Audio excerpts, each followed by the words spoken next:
సాధువులు బట్టినంత పేషెన్స్ పట్టాల్సి వచ్చిందండి వాడు మాట్లాడిన తర్వాత.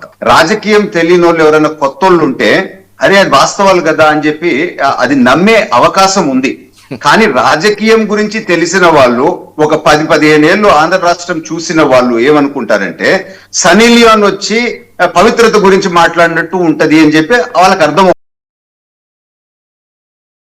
ఎంత కన్విన్సింగ్ గా చెప్తాడు, మధ్య మధ్యలో కొన్ని ఇంగ్లీష్ స్టేట్మెంట్లు వేసేస్తాడు, కొన్ని సామెతలు చెప్తాడు. తెలియని వాళ్ళు మాత్రం ఇది వాస్తవం ఉంది అని చెప్పి నమ్మే భయం ఉంటది కనుక నేను చెప్తా. ఈ రోజు coming to the point, elections ముందు వై నాట్ 175 వై నాట్ 175 అని చెప్పి మాట్లాడింది మీరే కదా.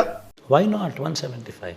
So including Kuppam, including Mangalagiri, why not even Pithapuram, why not 175కి 175 వై నాట్?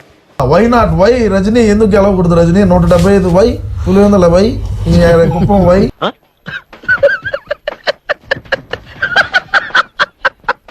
ఎలక్షన్ రిజల్ట్స్ లో ఏమి జరిగిందో మీరే చూశారు కదా.